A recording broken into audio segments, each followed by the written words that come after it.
الحمدللہ وکفا وسلام علی عبادہ الذین اصطفیٰ اما بعد۔ اللہ تعالیٰ نے کچھ لوگوں کو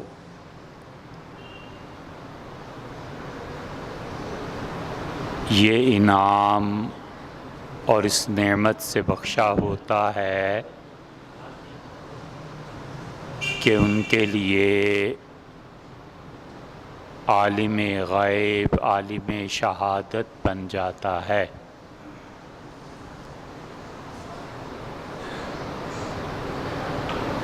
اور جتنی چیزیں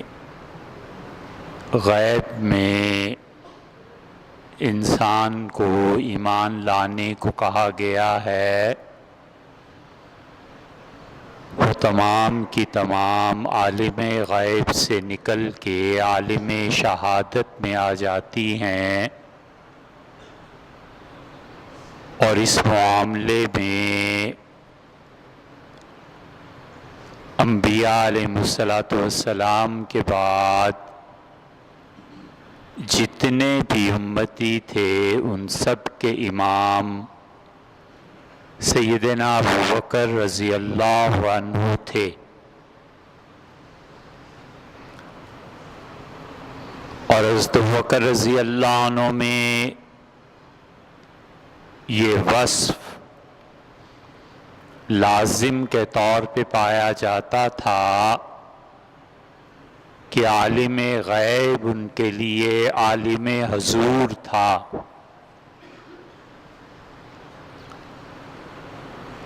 اور صدیقیت کا یہ مقام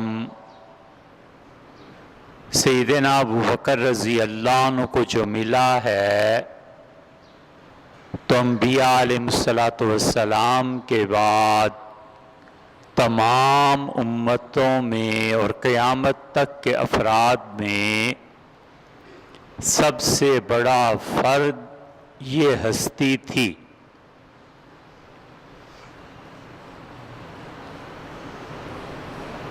اور اسی لیے حضور اقدس صلی اللہ علیہ وسلم پہ جتنے بھی لوگ ایمان لائے ہیں وہ سب کے سب صحابہ کرام رضی اللہ عنہم دعوت کے نتیجے میں ہیں۔ آپ نے انہیں اسلام کی دعوت دی اور انہوں نے اسلام کو قبول کیا، اور آپ کا کوئی معجزہ دیکھ کر اسلام لائے۔ کوئی ایک صحابی رضی اللہ عنہ ایسا نہیں ہے جو اس مرحلے سے نہ گزرا ہو، مگر دو ہستیاں اس سے بالا تر ہیں۔ ایک سیدنا ابوبکر رضی اللہ عنہ کی کہ رسول اللہ صلی اللہ علیہ وسلم نے انہیں دعوت نہیں دی اسلام کی، بس یہ بتایا کہ میں اللہ کا نبی ہو گیا ہوں، اور ابوبکر رضی اللہ عنہ نے کہا کہ اللہ کے رسول واقعی آپ اللہ کے نبی ہیں۔ اور دوسرے ام المومنین حضرت خدیجہ رضی اللہ عنہا ایسی ہیں کہ رسول اللہ صلی اللہ علیہ وسلم نے انہیں دعوت نہیں دی کہ وہ اسلام کو قبول کریں، بلکہ جب آپ گھر آئے تو آپ نے انہیں اطلاع دی اور انہوں نے اس اطلاع کی تصدیق کر دی۔ تو اطلاع دینا اور تصدیق ہونا اور بات ہے، اور دعوت دینا اور اس کو قبول کرنا ایک اور بات ہے۔ سیدنا ابوبکر رضی اللہ عنہ اتنے گھلے ہوئے تھے کہ اللہ نے ان کا خمیر عشق سے پیدا کیا تھا، اور عشق اصل وجود ہے اور محبت اس کی فرعی حالت ہے۔ اور سیدنا ابو بکر رضی اللہ عنہ عشق کے اس مقام پر تھے کہ انہیں دعوت دینے کی ضرورت ہی نہیں تھی. وہ بالکل اس طرح تھے جیسے خشک لکڑی اور خشک ایندھن آگ میں جلنے کو تیار بیٹھا ہو اور چنگاری پھوٹے اور وہ خشک ایندھن اپنے آپ کو مکمل طور پہ اس آگ کے حوالے کر دے. سیدنا ابو بکر رضی اللہ عنہ اللہ کے رسول اور اللہ کی محبت میں صلی اللہ علیہ وسلم بالکل ان کے عشق میں خشک لکڑی کی طرح تیار بیٹھے تھے. اور ادھر یہ آگ آئی ہے رسالت کی، نبوت کی، اللہ اور اس کے رسول صلی اللہ علیہ وسلم کی محبت کی آگ، اور ابو بکر رضی اللہ عنہ اس میں گرے اور جل کر فنا ہو گئے. حاصل عمر سے ساری زندگی کا حاصل 3 چیزیں نکلی. خام شدم ناپختہ تھا، پختہ شوم پختہ ہوا، سوختم اور میں جل گیا. سیدنا ابو بکر رضی اللہ عنہ سوختم کے درجے پر پہنچے اور رسول اللہ صلی اللہ علیہ وسلم نے بس اتنا کہا کہ میں اللہ کا رسول ہو گیا ہوں، ان کا اللہ کے رسول، میں آپ کو سچا مانتا ہوں، آپ اللہ کے رسول. ابو بکر رضی اللہ عنہ اس مقام پر، اور دوسرا مقام ان کی زندگی میں معراج کا آیا، اور ابو جہل بڑا خوش تھا کہ ایک ایسا دعویٰ کیا ہے اس ہستی نے کہ کوئی اسے نہیں مانے گا. اور وہ اس خوشی میں حضرت ابو بکر رضی اللہ عنہ سے ملا اور اس سے کہا ابو بکر کیا تم سمجھتے ہو کہ ایک آدمی راتوں رات یہاں سے بیت المقدس اور پھر آسمانوں پر جائے اور پھر واپس بھی آ جائے اور اتنی جلدی؟ حضرت ابو بکر رضی اللہ عنہ سمجھ گئے کہ اتنا بڑا دعویٰ حضرت رسالت پناہ صلی اللہ علیہ وسلم کے علاوہ کون کر سکتا ہے. انہوں نے کہا کہ کیا حضور صلی اللہ علیہ وسلم یہ فرماتے ہیں؟ تو اس سے کہا تمہارے صاحب تو یہی کہتے ہیں. انہوں نے کہا اگر وہ کہتے ہیں تو سچ کہتے ہیں. یہ دوسرا موقع تھا ان کی زندگی کا کہ وہ اللہ کی اور اس کے رسول صلی اللہ علیہ وسلم کی محبت میں بالکل فنا تھے، اور اس محبت نے اور اس عشق نے عقل کو مات کر دیا. اور پھر ان کی زندگی میں یہ تو 2 نظریات تھے، ایک اسلام کا اور ایک معراج کا، اور 3 واقعات تو پھر عملاً ان کے ساتھ پیش آ گئے. حضور صلی اللہ علیہ وسلم کی سب سے بڑی تنہائی اور سب سے زیادہ لوگوں سے بالکل نظر سے روپوش ہو جانا غار ثور میں تھا، اور اس بڑی تنہائی میں کوئی رسول اللہ صلی اللہ علیہ وسلم کے ساتھ شریک نہیں تھا سوائے ابو بکر رضی اللہ عنہ کے. رسول اللہ صلی اللہ علیہ وسلم کی وہ تنہائی رسالت کا معراج تھی.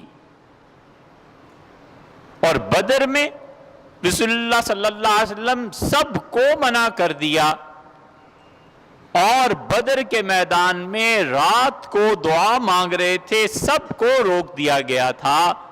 اور اس دعا میں اور بندگی کا انتہائی مقام تھا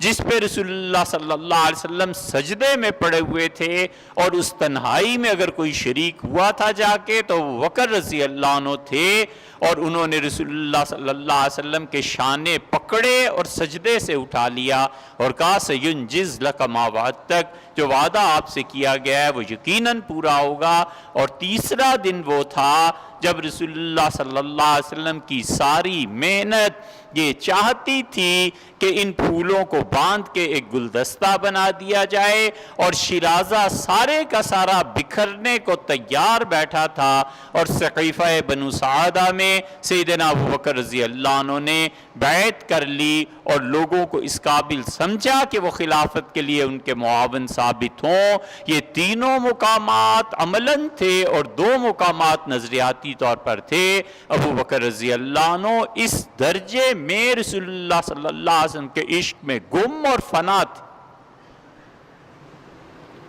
ان کی محبت نے اور رسول اللہ صلی اللہ علیہ وسلم کے ساتھ تعلق نے انہیں لمحہ بھر سوچنے کی فرصت نہیں دی، اور انہوں نے کسی سے محبت نہیں کی پوری زندگی، اور ساری زندگی بیٹیاں کیا اور بیٹے کیا اور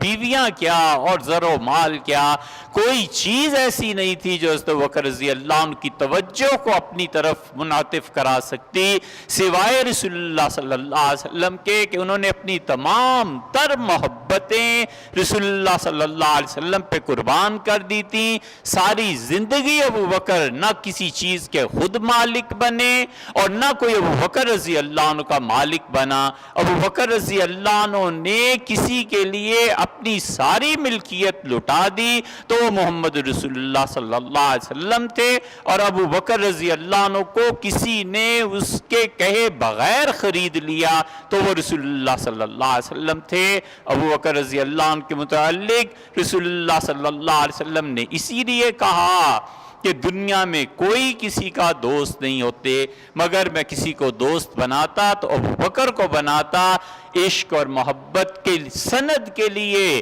اس سے بڑی کوئی جملہ اور کوئی بات نہیں ہو سکتی تھی، اور ناممکن الحصول محبت میں ابو بکر رضی اللہ عنہ بڑھے، اور حتیٰ کہ رسول اللہ صلی اللہ علیہ وسلم کو اعتراف کرنا پڑا اور خوشی سے اعتراف فرمایا، اور فرمایا من الناس، زندگی میں سب سے زیادہ احسان مجھ پہ ابو بکر کے ہیں اور سب سے زیادہ محبت مجھے اسی سے ہے. اس محبت کا حال یہ ہوا کہ قیامت تک کے لیے اللہ نے قبروں کو ساتھ کر دیا کہ جو زندگی بھر ساتھ رہے وہ موت کے بعد بھی ساتھ ساتھ ہی لیٹے رہے. اس لیے فتح مکہ کے دن سیدنا ابوبکر رضی اللہ عنہ اپنے والد کو لے کے آئے اور اپنی ساری رشتہ داریاں رسول اللہ صلی اللہ علیہ وسلم کے پاؤں میں ڈال دی. یہ نہیں خیال فرمایا کہ والد ہیں، بوڑھے ہیں، 88 سال کے تقریباً وہ ہو گئے تھے یا 86 برس کے تو ہوں گے، کیونکہ 10 ہجری میں انتقال ہوا رسول اللہ صلی اللہ علیہ وسلم کا، 13 میں حضرت بکر رضی اللہ عنہ کا انتقال ہوا، اور ان کے والد اس وقت بھی زندہ تھے، اور ابو قحافہ کی عمر 90 برس سے زیادہ ہوئی. اور رسول اللہ صلی اللہ علیہ وسلم دیکھا حضرت بکر رضی اللہ عنہ کے والد کو اور حد ہے محبت کی. رسول اللہ صلی اللہ علیہ وسلم نے فرمایا ابو بکر ابو قحافہ کو اس بڑھاپے میں لانے کی کیا ضرورت تھی، میں آپ کے گھر آ جاتا اور آپ کے والد کو وہاں مسلمان کر لیتا. ابو بکر رضی اللہ عنہ نے 2 جملے ہی تو کہے ہیں، کمال کی چیز کہی ہے. انہوں نے کہا اللہ کے رسول میرے والد کو ضروری تھا کہ آپ کی خدمت میں حاضر ہوں، اور جب ان کے والد نے اسلام قبول کیا تو حضرت بکر رضی اللہ عنہ رو پڑے. کسی نے پوچھا ابو بکر کیوں روتے ہیں؟ تو انہوں نے کہا میرے والد ابو قحافہ کی بجائے، یہ کمال ہے، معراج ہے عشق کی، کہا میرے والد ابو قحافہ کی بجائے مجھے زیادہ خوشی ہوتی اگر ابو طالب مسلمان ہو جاتے، کیونکہ ابو طالب کے اسلام سے رسول اللہ صلی اللہ علیہ وسلم کو زیادہ خوشی ہوتی اور ان کے اسلام سے مجھے زیادہ خوشی ہوئی. ابو بکر رضی اللہ عنہ نے اپنی خوشیوں کو رسول اللہ صلی اللہ علیہ وسلم کی خوشی میں گم کر دیا، اور نبی کریم صلی اللہ علیہ وسلم میں اس حد تک فنا ہو گئے کہ جس نے حضرت ابو بکر رضی اللہ عنہ کو نہیں مانا وہ رسول اللہ صلی اللہ علیہ وسلم کو نہیں مانتا، اور جس نے ابو بکر کو نہیں پہچانا در حقیقت وہ رسول اللہ صلی اللہ علیہ وسلم کو نہیں پہچانتا. سیدنا ابو بکر رضی اللہ عنہ کے والد کو رسول اللہ صلی اللہ علیہ وسلم نے قریب کیا اور فرمایا ابو قحافہ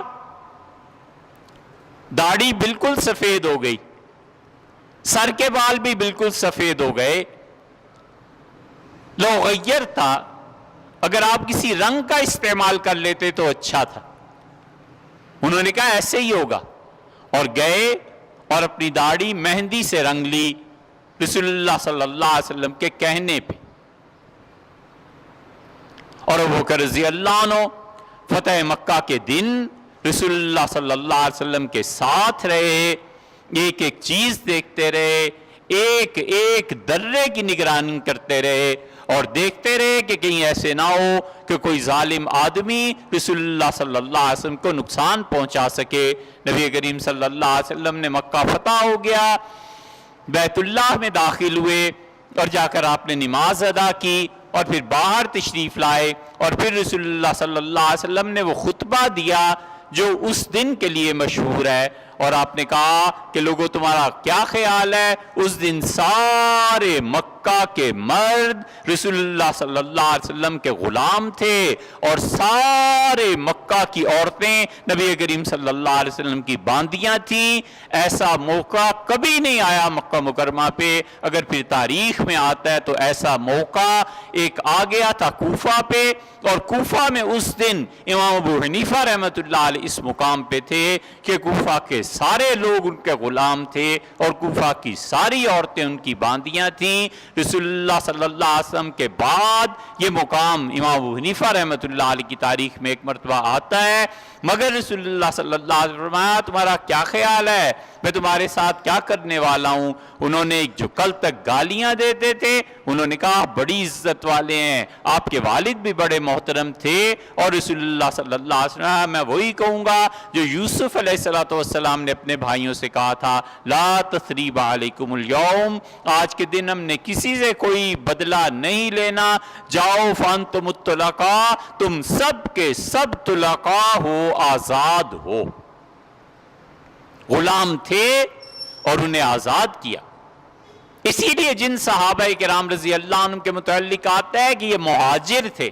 اس کا مطلب ہے انہوں نے ہجرت حبشہ کی ہے یا ہجرت مدینہ کی ہے۔ جن کے متعلق آتا ہے یہ انصار تھے، اس کا مطلب یہ ہے کہ مدینہ منورہ میں انہوں نے نصرت کی ہے۔ اور جن صحابہ رضی اللہ عنہ کے نام کے ساتھ آتا ہے کہ یہ طلقاء میں سے تھے، تو طلقاء کا مطلب یہ ہے کہ رسول اللہ صلی اللہ علیہ وسلم نے فتح مکہ کے موقع پر جن لوگوں کو آزاد کیا تھا ان میں تھے۔ اور اس کے بعد سیدنا ابوبکر رضی اللہ عنہ کی زندگی کا ایک اور بہت بڑا مقام آیا اور وہ غزوہ تبوک تھا۔ غزوہ تبوک میں رسول اللہ صلی اللہ علیہ وسلم نے تیاری کی، اور یہ وہ غزوہ تھا جس میں سیدنا عمر رضی اللہ عنہ اپنا آدھا مال لائے اور حضرت ابوبکر رضی اللہ عنہ اپنا پورا مال لے کے حاضر ہو گئے۔ علامہ اقبال نے اس پر ایک نظم کہی ہے بانگ درا میں، انہوں نے صدیق رضی اللہ عنہ اس عنوان سے انہوں نے نظم کہی ہے، اور اس سارے واقعے کو انہوں نے نظم میں ڈھالا ہے۔ انشاءاللہ آئندہ اس واقعے پہ بات کریں گے۔